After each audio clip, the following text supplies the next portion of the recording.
मी सध्या राहायला मुंबईला आहे. मी साधारण 11 ते 12 वर्षांचा असेन. मी मूळचा साताऱ्याचा. आमचे गाव आता बऱ्यापैकी डेव्हलप आहे, पण त्या काळी ते अगदीच खेडेगाव होते, कसल्याच सोयीसुविधा नसलेले. तेव्हा आम्ही शेती करायचो. माझा मित्र अलंकार याच्या शेतावर वस्ती लागायची. गावात वीज नसायची, त्यामुळे संपूर्ण रात्र गडद अंधारातच घालवावी लागायची. साहजिकच कंदील किंवा दिवा वगैरे असायचा सोबत, पण त्याने कितीसा फरक पडणार. आम्हाला भूतांच्या गोष्टी करायला खूप आवडायच्या, म्हणून मग मित्राची आजी आम्हाला वेगवेगळ्या गोष्टी सांगायची. मीही त्यांच्याकडे गोष्ट सांगण्यासाठी हट्ट करायचो. त्या दिवशी मी सहज म्हणून मित्राकडे झोपायला गेलो होतो, तेव्हा आजीने आम्हाला एक विचित्र गोष्ट सांगितली, जी मला अगदी आजपर्यंत लक्षात राहिली. त्यावेळी जाणवलेली भीती अगदी आजही तशीच मनात घर करून आहे. गोष्ट गावातल्याच एका तरुणाची. त्याचं नुकतंच लग्न झालं होतं आणि नोकरीच्या शोधात शहरात आला होता. कसलेही व्यसन नव्हते त्याला. शिक्षण चांगले झाले असल्याने त्याला काही दिवसातच चांगली नोकरी मिळाली. तसे लगेच एक भाड्याचे घर राहायला घेतले आणि आपल्या बायकोलाही शहरात बोलावून घेतले. सगळे काही सुरळीत चालू होते. या सगळ्यात 1.5 ते 2 वर्षे उलटली. त्याची आर्थिक परिस्थितीही आता चांगली झाली होती, पण नंतर मात्र हळूहळू गोष्टी वेगळ्याच वळण घेऊ लागल्या. लग्नाला 2 वर्ष होऊन गेली तरी त्यांना मूल होत नव्हतं. त्यामुळे त्याच्या घरून सतत त्याला आणि त्याच्या बायकोला बोललं जायचं. या एका कारणामुळे तो गावी जाणेही टाळू लागला. तो जिथे नोकरी करत होता तिथल्या वरिष्ठांची बदली झाली आणि एक नवीन व्यक्तीला नेमले गेले. तो व्यक्ती स्वभावाने इतका विचित्र होता की सतत सगळ्यांना बोलत असायचा. काम झाले नाही की सगळ्यांसमोर शिवीगाळ करून अपमान करायचा. इतकेच नाही तर काम पूर्ण करण्यासाठी संपूर्ण रात्र थांबवून घ्यायचा. हा त्याच्या अशा वागण्यामुळे खूप वैतागला होता. त्याच्या स्वभावातही बदल झाला होता. सतत चिडलेला असायचा. घरी आल्यावर रोजच भांडण व्हायचं. त्यामुळे ना कामावर मन शांत असायचं ना घरी गेल्यावर. शेवटी आठवडाभराची सुट्टी टाकून त्याने गावी जायचं ठरवलं, म्हणजे थोडे दिवस का होईना पण यातून सुटका मिळेल. पण गावी गेल्यावरही आई वडिलांचे सुरू झाले, नातवाचे तोंड बघायला मिळेल का आम्ही जिवंत असेपर्यंत, की नशिबात नाही आमच्या. काही प्रयत्न सुरू आहेत का, की अजून फक्त विचारच करताय. असं बोलून सतत हिणवत होते. काही दिवस आराम मिळेल असा विचार करून आला होता, पण इथेही त्याला सतत बोललं जायचं. याच कारणामुळे एके दिवशी घरात खूप कडाक्याचे भांडण झाले आणि विकोपाला गेले. रागारागात तो गावाच्या वेशीवर असलेल्या नदीवर गेला आणि आत्महत्या करून सगळेच कायमचे संपवायचे ठरवले. अशा वेळी नेहमी कोणाशी बोलून मन मोकळं करायचं असतं, पण त्याच्याशी बोलण्यासाठी कोणीही नव्हतं. मन घट्ट केले आणि नदीत उडी घेणार तितक्यात मागून आवाज आला, थांब. काय झालंय? एका अनपेक्षित आवाजाने तो थांबला. त्याने बाजूला वळून पाहिले. एक साठी ओलांडलेला माणूस उभा होता. पेहराव काहीसा वेगळा होता. भस्माने माखलेले शरीर, केसांच्या लांब जटा, जणू एखादा अघोरी असावा. तो व्यक्ती म्हणाला, जीव देऊन काय मिळणार आहे? तो एकदम शहारला. आपण काय करत आहोत हे याने कसे ओळखले असा विचार करून झटकन मागे झाला. त्याने एक एक करत सगळ्या समस्या त्याच्या समोर सांगून टाकल्या. त्यावर तो अघोरी म्हणाला, माझ्याकडे एक उपाय आहे, पण तो सरळ नाही. माझा पेहराव पाहून तुला कळले असेल की मी साधासुधा व्यक्ती नाही. मी एक अघोरी आहे. स्मशानात वेगवेगळ्या प्रकारच्या विधी करून मी काही सिद्धी प्राप्त केल्या आहेत. माझा एकही उपाय आजवर वाया गेला नाही. कसलाही विचार न करता त्याने सगळ्या समस्यांवर उपाय काय आहे हे विचारले. त्या अघोरीने त्याचा हात धरला आणि वेशीवर असलेल्या एका स्मशानात घेऊन गेला. तिथे पसरलेल्या राखेत आपल्या जवळच्या लाकडाच्या काठीने एक चौकोन आखला आणि त्यात बसायला सांगितले. त्याच्या झोळीतून काही सामान काढून समोर ठेवले आणि मंत्रोच्चार सुरू केला. तो तरुण हा सगळा प्रकार अचंबित होऊन पाहतच राहिला. त्याने झोळीतून एक काचेची बाटली काढली ज्यात दुधासारखे दिसणारे द्रव्य होते. तो आघोरी म्हणाला, ही बाटली सांभाळून ठेव. 2 किंवा 3 वर्षांच्या मेलेल्या मुलाचा देह शोधून तुला हे पाजावे लागेल. त्यानंतर तो दर अमावास्येला तुझ्याकडे येईल. तेव्हा तुला त्याला यातले दूध पाजावे लागेल. दूध पाजल्यानंतर तुझी इच्छा त्याला सांग. तुला काय हवे ते सांग. तू जे मागशील ते तुला मिळेल. इतके बोलून झाल्यावर त्याने मंत्रोच्चार थांबवला. त्या अघोरीला पैसे देऊ केले, पण त्याने ते नाकारले आणि तिथून निघून गेला. ती दुधाची बाटली घेऊन घरी यायला लागला. तितक्यात समोरून एक अंत्ययात्रा येताना दिसली. एका 3 वर्षाच्या लहान मुलाला देवाज्ञा झाली होती. त्याचे प्रेत स्मशानात आणण्यात आले आणि त्यावर विधी केले गेले. काही वेळानंतर त्याला स्मशानाच्या मागच्या बाजूला मेलेल्या लहान मुलांना पुरण्याची जागा होती, तिथे पुरले गेले. तो बरेच तास तिथे लांब उभा राहून सगळे पाहत होता. सगळ्यांची जाण्याची वाट पाहत होता. 2-2.5 तासानंतर ते सगळे निघून गेले. तसे याने पटकन जाऊन त्या पुरलेल्या देहाला बाहेर काढले. आपल्या मांडीवर घेत त्याचे तोंड उघडले आणि त्या बाटलीतले काही थेंब दूध ओठांवर ओतले. तसे त्या मुलाचे प्रेत अचानक ते दूध जिभेने चाटू लागले. तो एकदम घाबरला आणि ते प्रेत तसेच टाकून गावाच्या दिशेने धावत सुटला. घरी आला आणि थेट झोपून गेला. बायको विचारात होती, पण तो जे भयानक कृत्य करून आला होता त्याबद्दल त्याला सांगताही येत नव्हतं. थेट दुसऱ्या दिवशी सकाळी उठला आणि बायकोला म्हणाला की आजच आपल्याला पुन्हा शहरात जावे लागेल. मिळेल ती एसटी पकडून ते शहरात आले. संपूर्ण दिवस तो बायकोशी काहीच बोलला नाही, घरातच बसून होता. रात्री जेवताना बायको फोनवर बोलत होती तेव्हा कळले की आज रात्री अमावस्या सुरू होते. तो एकदम दचकला, कारण त्या अघोरीने सांगितल्याप्रमाणे तो मुलगा आज त्याच्याकडे येणार होता. मनात एक वेगळी चलबिचल सुरू झाली. कसे तरी जेवण उरकून तो झोपायला गेला, पण काही केल्या झोप लागत नव्हती. घड्याळाच्या ठोक्यांचा आवाज आज जास्तच जाणवत होता. 12 वाजून गेले आणि अचानक दारावर एक हलकी थाप पडली. तो खाडकन उठून बसला. काळीज भीतीने जोरजोरात धडधडू लागले. भास झाला की खरंच दारावर थाप पडली. या विचारात असतानाच पुन्हा एक थाप जाणवली आणि त्याचा भ्रम दूर झाला. आता मात्र त्याला काही सुचेनासे झाले. त्याने आपल्या बायकोला उठवून सगळा प्रकार सांगितला. तिला विश्वास बसत नव्हता, पण बऱ्याच प्रयत्नानंतर तिला पटले. या सगळ्यात अर्धा तास उलटून गेला होता आणि दारावर थापा पडणं सुरूच होतं. ते दोघंही उठून बाहेरच्या खोलीत गेले आणि हळूच दार उघडलं. खाली लक्ष गेलं आणि ते दोघेही हादरले. त्याच्या डोळ्यांवर तर विश्वासच बसत नव्हता, कारण त्याच लहान मुलाचा देह त्याच्याकडे पाहून हसत होता.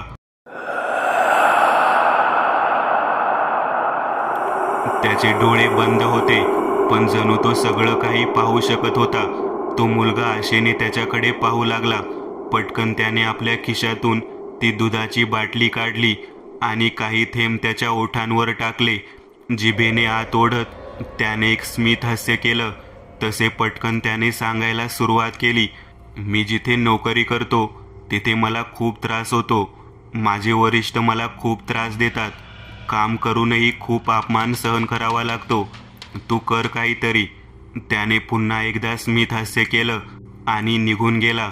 दुसऱ्या दिवशी सकाळी तो उठला आणि कामावर गेला. गेल्या गेल्या त्याला बातमी कळली की आज सकाळी त्यांच्या वरिष्ठांचा अपघातात मृत्यू झाला. काय करावं काही सुचत नव्हतं. काल रात्रीचा प्रसंग आणि आता सकाळी ही बातमी. तो अस्वस्थ झाला. तो दिवस जेमतेम कसा तरी काढला. घरी आला. काहीच बोलण्याच्या मनस्थितीत नव्हता, कारण राहून राहून मन खात होतं. आपण कोणाच्या तरी मृत्यूला जबाबदार आहोत यासाठी. 2 ते 3 दिवस असेच गेले. या सगळ्यात त्याचे प्रमोशन झाले आणि हळूहळू त्याला या गोष्टीचा विसर पडला. आता तो फक्त अमावस्येची प्रत्येक वेळी काहीतरी वेगळं मागायचा आणि या ना त्या कारणाने त्याला मिळायचे. एकदा तर तो गावी आला आणि घरी सगळा प्रकार सांगितला. त्यामुळेच्या सगळ्या गोष्टी शेजारी आणि गावातल्या लोकांना कळल्या. या सगळ्यात तो हे विसरून गेला होता की त्या बाटलीमधले मंतरलेले दूध संपल्यावर पण नियतीच्या मनात काहीतरी भयंकर लिहून ठेवले होते. एका अमावस्येच्या रात्री त्या मुलाच्या प्रेताला दूध पाजत असताना त्याच्या हातातून बाटली सटकली आणि खाली पडून फुटली. ते प्रेत खाली सांडलेले दूध चाटू लागले. तसे घाबरून दरवाजा त्याने बंद केला. त्याला लक्षात आले की ही वेळ आपल्यावर येणार होती. याचा आपण विचारच केला नव्हता. दुसऱ्या दिवशी थेट गावात गेला आणि त्या अघोरी माणसाचा शोध घेऊ लागला.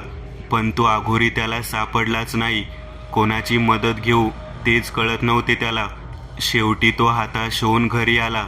आता पुढच्या अमावस्येला काय होणार याची भीती मनात घर करू लागली. काही दिवस राहिले होते पण कोणाची मदत मिळत नव्हती. गावात त्याच्या आईवडिलांनीही सगळीकडे विचारपूस करायला सुरुवात केली होती. तसे त्यांना एका जाणकार व्यक्तीकडून उपाय मिळाला. दुसऱ्याच दिवशी ते त्या व्यक्तीला घेऊन शहराकडे निघाले. पहाटे तिथे पोहोचले आणि पाहतात तर काय, दोघांनीही गळफास घेऊन आत्महत्या केली होती. त्यांनी येत्या अमावस्येची वाटच पाहिली नाही. त्याआधीच आपले जीवन संपवले होते. असं म्हणतात की अशा अघोरी आणि काळ्या जादूची मदत घेणाऱ्यांचा असाच दुर्दैवी मृत्यू होतो. दुसरा अनुभव, जळगाव लातूर प्रवास. एस.टी. बसमधील एक थरारक अनुभव. जळगावच्या बस स्टॉपवरून आमची गाडी निघाली तेव्हा संध्याकाळचे 6 वाजायला आले होते. पावसाळ्याचे दिवस असल्याने आभाळ काळ्या ढगांनी भरून होतं. त्यामुळे लवकरच अंधारून आल्यासारखे वाटत होते. बहुतेक दिवसभर पाऊस चालू असावा, कारण आजूबाजूची शेत पाण्याने तुडुंब भरलेली वाटत होती. माझ्या सोबती कंडक्टर या महिला होत्या, आशाताई. कधीकधी आमची सोबत ड्युटी लागायची, त्यामुळे त्या माझ्या ओळखीच्या होत्या. आणि माझ्या सिनियरसुद्धा. गाडी पूर्ण प्रवाशांनी भरून होती आणि आमचा प्रवास लातूरकडे चालू होता. मी गाडी चालवत असताना रस्ता जरा जास्तच खराब दिसत होता. खड्ड्यात पाणी भरल्यामुळे आणि अंधारून आल्यामुळे गाडीला झटके बसत होते. त्यामुळे गाडीतील एक प्रवासी मला म्हणाला, "ओ ड्रायव्हर, जरा दमानं गाडी हाकला, नाहीतर घ्याल जीव आमचा." त्याच्या या बोलण्यामुळे मला त्याचा रागही आला होता, कारण मी पूर्ण दिवसभर गाडीच्या फेऱ्या मारल्या होत्या.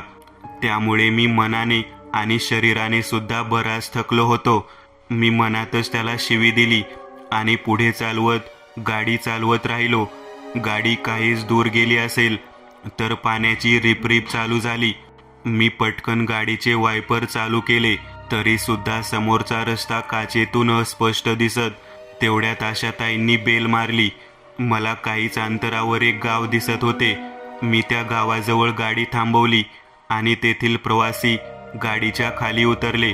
पुन्हा गाडी चालू करून आम्ही निघणार तेवढ्यात त्या गावातील लोकांनी आम्हाला थांबवले.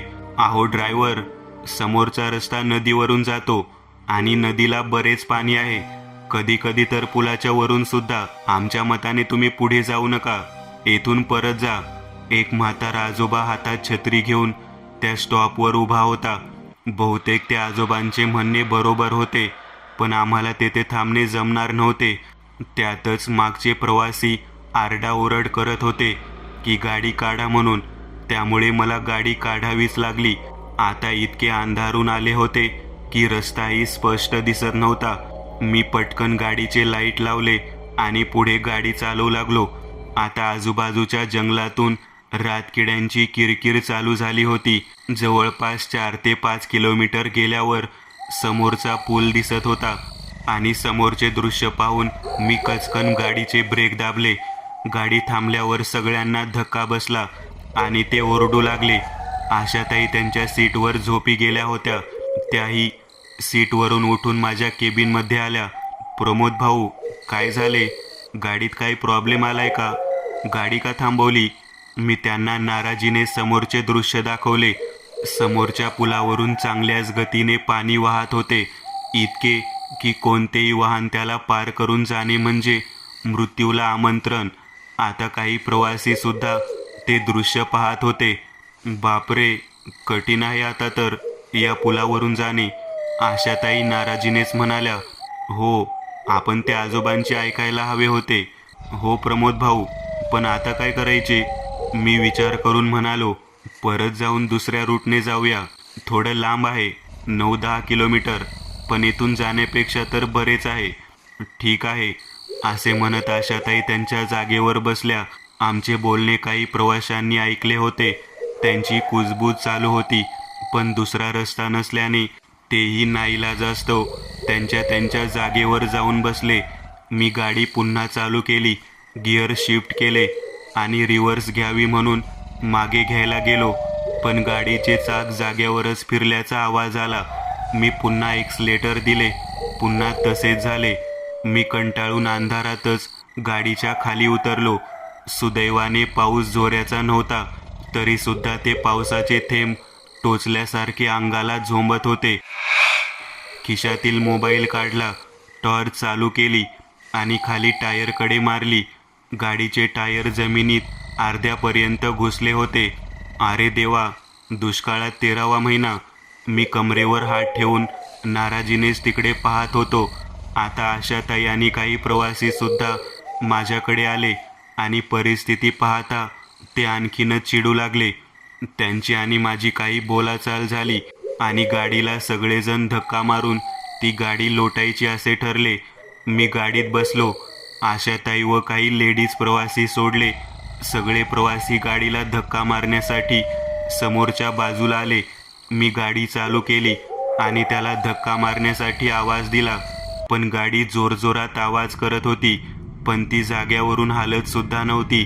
समोर घ्यावी तर रस्ता उतरता होता आणि कच्चासुद्धा. तरीसुद्धा मी त्या लोकांना हटवून गाडी समोर घेण्याचा प्रयत्न करू लागलो, पण गाडी हालतच नव्हती. जणू कोणी तिला तिथून हालूच देत नव्हते. आम्ही सगळेजण थकलो होतो. त्यात पाऊसही वाढला होता, त्यामुळे सगळेजण आतमध्ये बसले. दुसरी कोणती गाडी या रस्त्याने भटकली सुद्धा नव्हती. हताश होऊन मी माझ्या सीटवर बसलो. कोणाला फोन लावायचा तर नेटवर्क नाहीच्या बरोबर होते. आशाताई माझ्या बाजूच्या सीटवर येऊन बसल्या. आता काय करायचे प्रमोद भाऊ? रात्र इथे काढायची का, या अशा भयानक ठिकाणी? आशाताई, आपल्याकडे दुसरा पर्याय तरी आहे का? मागील गाव 5-6 किलोमीटरवर आहे आणि पुढचे गाव 9-10 किलोमीटर. कोणाला फोन लावायचा तर मोबाईलमध्ये नेटवर्क नाही. मी सगळ्या प्रवाशांना परिस्थिती समजावून सांगितली आणि परत माझ्या सीटवर येऊन बसलो. आता सगळे प्रवासी आणि आशाताई झोपी गेल्या होत्या. मी समोरच्याच ड्रायव्हर केबिनमध्ये बसून होतो. गाडीतील मागचे लाईट बंद होती. समोरच्या केबिनमधला फक्त एक लाईट चालू होता. गाडीची काच बंद होती, पण थंडावा आतमध्ये जाणवत होता. मी माझा पांढरा शेला डोक्याभोवती गुंडाळला आणि खिशातली तंबाखू आणि चुन्याची पुडी काढून तंबाखू हातावर घेत घोटू लागलो. वातावरण इतके शांत झाले होते की बाहेरचा कसलाही आवाज मला स्पष्ट ऐकू येत होता. अगदी पुलावरून वाहणाऱ्या त्या खळखळ पाण्याचा सुद्धा. त्या आजोबांचे बोलणे ऐकले असते तर ही वेळ आलीच नसती, याचा मनोमन खेद मला होत होता. मी पाय लांब करून थोडे डोळे लावले. कानावर काही वेळ किरकिर आवाज येत राहिला. मग माझा डोळा लागला. झोपेत वेळेचे भान राहत नाही. मला निसर्गाची हाक आली आणि आपसुकच माझी झोप मोड होत गेली. मी हलकेच माझे डोळे उघडले आणि उठून बसलो आणि जसे मी समोरच्या बाजूने पाहिले तेव्हा काचेला तोंड लावून कोणीतरी माझ्याचकडे पाहत होते. मी घाबरलो आणि जोरात किंचाळलो आणि त्या खिडकीपासून दूर झालो. तिथपर्यंत तो चेहरा तेथून गायब झाला. अगदी पांढराफट चेहरा होता, काळ्या खोल डोळ्याचा. मला वाटले माझ्या या ओरडण्याने प्रवासी किंवा आशाताई जाग्या होतील, पण एकही जण माझ्या बाजूने आले नाही. मला जरा विचित्र वाटले. मी सावरत उठलो आणि मागच्या बाजूने आलो आणि काय आश्चर्य, बसमधील सगळ्या सीट रिकाम्या होत्या. अंधार जरी असला तरी थोडंफार मला दिसत होतं. तरीही गोंधळल्या स्थितीत मी गाडीतील मागची लाईट चालू केली.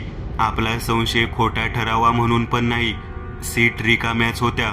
अरे हे प्रवासी, आशाताई गेल्यात कुठे, तेही अंधारात, अशा भयंकर ठिकाणी? माझे मलाच नवल वाटत होते.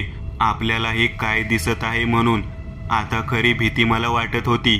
तो काही वेळापूर्वी दिसलेला चेहरा कुणाचा होता जो मला काचातून निहाळत होता. बहुतेक कोणी प्रवासीच असेल, पण तो चेहरा कोण्या माणसाचा वाटतच नव्हता. मग कोण भूत? नाही नाही, हे भलते सलते विचार नको. मी माझ्या मनातच तर्कवितर्क लावत होतो. पण प्रश्न होता की सगळेजण गेलीत कुठे. मी गाडीचे दार उघडले, पण अंधारात पाय ठेवताना भीती वाटत होती. कोणी चुकून माझा पाय पकडेल किंवा मगाचाच तो भयानक चेहरा माझ्या समोर येऊन उभा राहील. जर खरंच तसे झाले तर मी काय करू शकणार. तरीही मी गाडीच्या खाली उतरलो. त्या पूर्ण अंधारल्या परिसरात ती एसटी बस आणि फक्त मीच एकटा आहे असे मला वारंवार वाटत होते. पाऊस बंद झाला होता. मी इकडे तिकडे पाहिले, पण कुणाचाही आवाज मला येत नव्हता. आणि आणखी एक गोष्ट मला खटकत होती, ती म्हणजे पुलाच्या पुराचा आवाज माझ्या कानी पडत नव्हता. मी खिशातून मोबाईल काढला आणि टॉर्च चालू करून तिकडे जायला लागलो. आणि काय आश्चर्य, पूल अगदी कोरडा पडून होता. पाण्याचा थेंब सुद्धा मला दिसत नव्हता. पण खालच्या नदीत पाणी वाहत होते. असे कसे होऊ शकते? जरी पूर उतरला असेल तरी तो कोरडा थोडीच असेल. माझे डोके गरगरत होते. मी भीतीने थरथर कापत होतो. साहेब, काय शोधताय? समोरच्या अंधारातून मला आवाज आला. मी झटकन तिकडे वळून पाहिले. टॉर्चच्या प्रकाशात त्या पुलाच्या कठड्यावर एक लाल साडी घातलेली बाई बसून होती. मी एका झटक्यात तिचा चेहरा ओळखला. हो, ही बाई मगाचीच होती. माझ्याकडे पाहून हसत होती. कोण आहेस तू? आणि मगाशी तूच बस जवळ आली होतीस ना? हो, मीच आली होती. तिचा आवाज कानाला नकोसा वाटणारा होता. इतका तो भयानक होता. कशाला? मी इतके बोललोच होतो की ती बाई माझे वाक्य तोडत बोलली. तुम्हाला उठवायला. तुमचे सगळे प्रवासी आलेत. तुम्ही सोडले तर त्यासाठीच मी आले होते. म्हणजे कुठे गेलेत गाडीतील प्रवासी? ती बाई हसली आणि म्हणाली, येतेच, ह्याच नदीत आले ते सगळे. मला त्या बाईचा राग आला आणि मी तिला म्हणालो, ओ बाई, वेड्यासारखे काय बोलताय? माझ्या बोलण्यावर ती बाई पुन्हा हसली आणि म्हणाली, खरे बोलतोय मी. या की जरा बघा कसे नदीमध्ये तरंगत आहेत. माझ्या हृदयात एकदम धडकी भरली, कारण ती बाई इतक्या विश्वासाने बोलत होती की तिचे बोलणे खरे वाटत होते. पण तरंगत आहेत म्हणजे जिवंत माणूस पाण्यावर कसा तरंगणार? मी घाबरत घाबरत नदीच्या कठड्याजवळ आलो आणि मोबाईलमधला टॉर्च पाण्यात मारला. माझ्या तोंडातून शब्दसुद्धा फुटत नव्हते. माझी तर दातखिळीच बसली होती, कारण नदीच्या पाण्यात भरपूर लोकांचे शव तरंगत होते. कोणी पाठमोरे होते तर कोणी चेहऱ्याच्या बाजूने, आणि त्यातील एक चेहरा माझ्या ओळखीचा होता. आशाताई. त्यांचे फुगलेले शव पाण्यात तरंगत इकडे तिकडे जात होते. तेवढ्यात मला माझ्या मागून एक आवाज आला, आता तुझी बारी. ती बाई माझ्या मागे उभी होती. मी काही करायच्या आत मला तिने जोरात धक्का दिला. तो धक्का इतका जोरदार होता की त्या उंच कठड्यावरून सुद्धा मी अलगद नदीच्या दिशेने फेकल्या गेलो. माझ्या तोंडातून एक जोरदार किंकाळी निघाली आणि मी पाण्यात पडलो.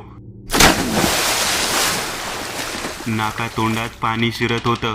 ती मेलेली शव मला खेटून जात होती. त्यामुळे त्यांचे ते फुगलेले भयानक चेहरे मला स्पष्ट दिसत होते. तेवढ्यात मला कोणीतरी गदगद हलवल्यासारखे केले. मी झटकन डोळे उघडले.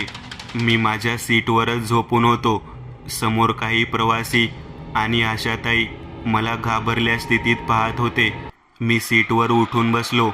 भीतीमुळे घामाने ओलाचिंब झालो होतो. म्हणजे मला ते पडलेले स्वप्न होते. काय हो प्रमोद भाऊ, काय झाले? काय झाले तुम्हाला? इतके घाबरले का होते? काही वाईट स्वप्न पाहिले का? आशाताई म्हणाल्या. मला वाटले मी जर यांना काही दिसले ते सांगितले तर यांचे भीतीने काय हाल होतील. त्यामुळे मी त्यांना सांगितले नाही. नाही नाही, काही नाही, स्वप्न होतं फक्त. मी त्यांना एवढेच म्हणालो. मला वाटतं आपण येथे थांबायला नको. ही जागा काही मला व्यवस्थित वाटत नाहीये. हो, पण गाडी अडकली आहे ना आपली, कसं जाणार? आशाताई म्हणाल्या. एक वेळ पुन्हा प्रयत्न करूया. मला वाटलं प्रवासी मला ओरडतील, पण त्यांनीही दुजोरा दिला आणि म्हणाले, होय ड्रायव्हर, तसे इथे काही झोपसुद्धा येत नाहीये. कधीपासून पाहतोय, कसले तरी भयानक भास होत आहेत. सतत वाटतं की गाडीच्या आजूबाजूने कोणीतरी चालत आहे. ठीक आहे, मी गाडी चालू करतो, तुम्ही समोरून धक्का द्या. बरेच प्रवासी गाडीला धक्का देण्यासाठी खाली उतरले आणि मी गाडी चालू करायच्या आधी स्वामींचा तारक मंत्र चालू केला, जो मी मोबाईलमध्ये डाउनलोड करून ठेवला होता. अंगात एक सकारात्मकता पसरली आणि मी गाडी चालू करून मागे घेऊ लागलो. 1-2 वेळ गाडीने आवाज केला आणि एका झटक्यात गाडी त्यातून बाहेर आली. मी गाडी रिव्हर्स घेऊन हळूहळू टर्न केली. सगळे प्रवासी गाडीमध्ये बसले. मी गाडी पुढे घेतली, पण जाताना मी खिडकीच्या बाहेरच्या आरशात नजर टाकली, तेव्हा खरंच अंधारात त्या पुलाच्या जवळ कोणीतरी उभं होतं. पण आता मनात भीतीच येत नव्हती. 1 तासाच्या प्रवासानंतर आमची गाडी दुसऱ्या रस्त्याला लागली आणि आमचा प्रवास आता या रस्त्याने चालू झाला. मी एकदा शेतात काम करत असताना आलेला अनुभव. तर झालं असं की मी एकदा शेतात काम करत होती. दुपारची वेळ होती आणि मला पैंजणाचा आवाज यायला लागला.